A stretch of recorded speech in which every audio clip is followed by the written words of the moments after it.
Bonjour mes petits, on entame notre troisième semaine de confinement. Il est donc temps de corriger l'activité sur les énergies non renouvelables.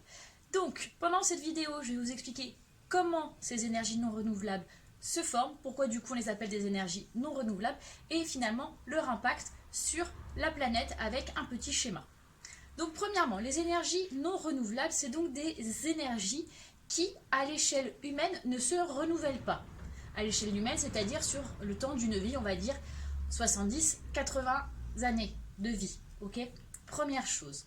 Les énergies renouvelables, il y en a trois. Il y a le charbon, le pétrole et le gaz. Donc sur l'activité, vous avez vu la formation de ces trois. La formation de ces trois énergies non renouvelables est à peu près la même. Il faut tout d'abord plusieurs circonstances. Tout d'abord, une des premières circonstances, c'est beaucoup de végétaux qui chutent. Ces énergies non renouvelables sont produites à partir de végétaux. Il y a donc beaucoup de végétaux qui s'accumulent. Alors vous allez me dire, c'est-à-dire que mon compost peut faire des énergies non renouvelables? Évidemment que non.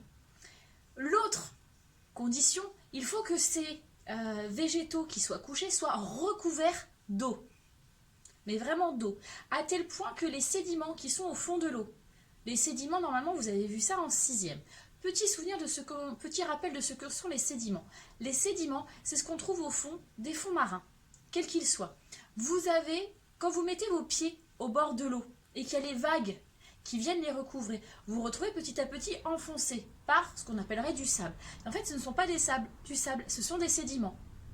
Ces sédiments, donc, vous le sentez bien quand vous êtes au fond de l'eau, ça recouvre et ça recouvre et ça recouvre, et vos pieds s'enfoncent au fur et à mesure.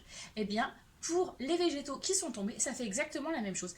Ils s'enfoncent et ils s'enfoncent et ils s'enfoncent. C'est là la troisième condition pour que les végétaux se transforment en énergie non renouvelable, c'est l'enfoncement. En s'enfonçant, donc il y a, on répète, beaucoup de végétaux qui tombent, de l'eau qui rapporte des sédiments dessus, c'est-à-dire qu'ils sont enfouis. Deuxième étape. Troisième étape, avec le poids, ils s'enfoncent. Avec l'enfoncement qu'il y a, si vous êtes déjà fait enterrer une fois dans le sable, vous savez qu'avec le poids du sable, c'est lourd. D'accord? Ça exerce ce qu'on appelle en physique une pression.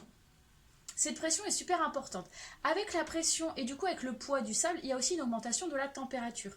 On a là du coup la quatrième condition pour que les végétaux tombés se transforment en énergie non renouvelable. Une augmentation et de la pression et une augmentation de la température liée du coup à l'enfoncement. Dit comme ça, c'est pas bien compliqué. Sauf que évidemment, ces mécanismes d'enfouissement, d'enfoncement et du coup d'augmentation de la température et de la pression, ça prend plusieurs millions d'années. Donc évidemment que non, ce ne sont pas des énergies renouvelables.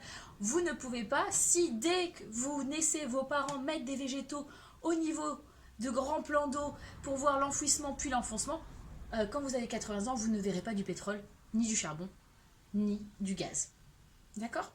Donc, après, selon les conditions, soit on obtiendra du charbon d'un côté, soit on peut obtenir des gaz et du pétrole de l'autre. D'accord? C'est juste après un changement de formulation chimique. C'est comme un gâteau. Je vous avais pas encore fait de comparaison culinaire. C'est comme un gâteau. Vous pouvez mettre les mêmes ingrédients, mais à partir du moment où vous changez quelques tout petites choses, où vous rajoutez un tout petit truc, vous n'avez pas forcément la même chose. Par exemple, la recette de la pâte à crêpes et de la pâte à gaufre, c'est quasiment la même chose, sauf que dans la gaufre, on va rajouter un peu de levure.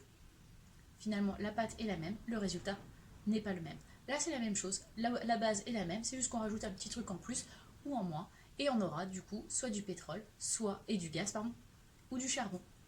Voilà pour la formation des énergies non renouvelables.